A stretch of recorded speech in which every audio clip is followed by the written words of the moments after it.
چاہوں گا کہ امام حسن رضی اللہ تعالیٰ عنہ کے شمائل مبارکہ کے حوالے سے کچھ ارشاد فرمائیے گا۔ جی آپ کے شمائل تو بہت زیادہ ہیں، کثیر ہیں۔ اللہ تبارک و تعالیٰ نے چونکہ ابتداً آپ کو نبی کریم صلی اللہ علیہ وسلم کی صحبت فیضیاب سے فیضیاب فرمایا، تو یقینی سی بات ہے جو پورا فیض نبوت تھا وہ اس کا بہت بڑا حصہ آپ نے حاصل کیا۔ تو ایک تو پیدائشی طور پہ اللہ نے ایسی برکت عطا فرمائی، تو جو خصوصیات نبی کریم صلی اللہ علیہ وسلم کی تھیں وہ آپ کے پاس آپ کے اندر موجود نظر آتی ہیں۔ کچھ اختیاری تھیں، کچھ غیر اختیاری تھیں۔ جیسے مثال کے طور پہ حسن، خیر شمائل میں شامل نہیں ہوتا لیکن میں خصوصیات میں ذکر کر دیتا ہوں کہ جو حسن اور حسین آپ لوگوں سے پہلے کسی کا نام نہیں تھا، یہ نبی کریم صلی اللہ علیہ وسلم نے آپ کا سب سے پہلے نام رکھا۔ پھر نبی کریم صلی اللہ علیہ وسلم کی ظاہری مشابہت جتنی آپ کو حاصل تھی اور کسی کو حاصل نہیں تھی۔ کیا بات۔ اس کے بعد پھر وہ وصف سخاوت جو ہے نبی کریم صلی اللہ علیہ وسلم کا، وہ آپ کو بہت زیادہ حاصل ہوا، جو صرف سرکار کا ہی ہے، سرکار کا اور پھر آپ کے کرم سے پورے خاندان کا ہی ہے، لیکن آپ کو یہ وصف بہت زیادہ حاصل ہوا۔ بعض اوقات ایک سائل آپ سے طلب کرتا تو آپ 1 لاکھ درہم اس کو دے دیا کرتے تھے، اور جو جتنا طلب کرتا دے دیتے تھے۔ اس کے علاوہ عارضی انکساری، خوف خدا بہت زیادہ تھا۔ ایک دفعہ حج کے اوپر گئے ہیں تو بیش قیمت جانور آپ کے ساتھ ہیں، لیکن آپ نے 25 حج کیے ہیں اور کسی بھی حج میں آپ جانور پر سوار نہیں ہوتے تھے۔ حالانکہ سواریاں ساتھ ہوتی تھی لیکن سفر حج جو ہے وہ پیدل کرتے تھے، واپسی میں پھر اپنے سواریوں پر آتے تھے۔ اسی طریقے سے عفو درگزر بہت زیادہ تھا آپ میں، حلم، بردباری، عفو درگزر۔ لوگ اگر آپ کے ساتھ زیادتی کرتے، آپ کے منہ پہ کچھ برا بھلا کہہ دیتے تھے، آپ جواب میں کچھ نہیں فرمایا کرتے تھے۔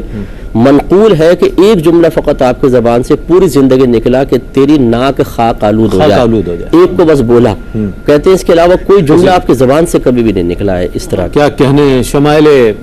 امام حسن رضی اللہ تعالیٰ عنہ پر بات ہو رہی ہے، ایک مختصر اتنی بڑی ہے۔ حضرت امام حسن رضی اللہ تعالیٰ عنہ کی شخصیت سے ہمیں جو پیغام مل رہا ہے، آپ کے صبر سے، آپ کی سخاوت سے، آپ کے زہد و ورع سے، بہت سے اوصاف ہیں، میں چاہوں گا اس پر کچھ کلام فرمائیں پیغام کی صورت۔ دیکھیں میں اکثر جب بھی اکابرین کا تذکرہ ہوتا ہے تو کوشش یہ ہوتی ہے کہ آخر میں یہ پیغام ضرور بیان کیا جائے کہ ہمارے ہاں منقبتیں پڑھتے ہیں ہم لوگ، فضائل اور کمالات کا ذکر ہوتا ہے، لیکن ہم اسے ذکر تک ہی موقوف رکھتے ہیں۔ ہونا یہ چاہیے کہ انہیں اس انداز سے پیش کیا جائے اور اس مقصد کے ساتھ سنا جائے کہ ہم انہیں اپنی عملی زندگی پر نافذ بھی کریں۔ یقیناً اگر تبدیلی پیدا نہیں ہوگی تو بزرگوں کا حقیقی فیض حاصل نہیں ہوگا، فیض حاصل ہوگا لیکن حقیقی فیض حاصل نہیں ہوگا۔ لہٰذا ہمارے بچوں کو چاہیے، بلکہ گھر والوں کو چاہیے کہ بچوں کے سامنے امام حسن رضی اللہ تعالیٰ عنہ کی سیرت پاک کو بیان کریں اور اس کی روشنی میں اپنے عمل کو بھی بہتر کریں اور بچوں کے عمل کو بھی بہتر کریں۔ اور زندگی کے تو مختلف آپ کے شعبے ہیں، لیکن یہ جو ایک چیز ہے کہ اگر انسان کو خاندانی نسبت حاصل ہو جائے، اللہ تبارک و تعالیٰ غیر اختیاری طور پر، یعنی اپنے کسی عمل اور کردار سے نہیں، ویسے اللہ تعالیٰ کسی فضیلت سے نواز دے، تو اس کا مطلب ہرگز یہ نہیں ہے کہ انسان اپنے عمل میں کوتاہی کرے اور اس پر فخر کر کے دوسروں کو حقیر سمجھے، اپنے آپ کو بہت ہی بلند و بالا تصور کرے، بلکہ امام حسن رضی اللہ تعالیٰ عنہ کی سنت یہ ہے کہ اللہ تعالیٰ نے آپ کو پیدائشی طور پر نبی پاک صلی اللہ علیہ وسلم کا نواسا بنایا، حضرت علی کا بیٹے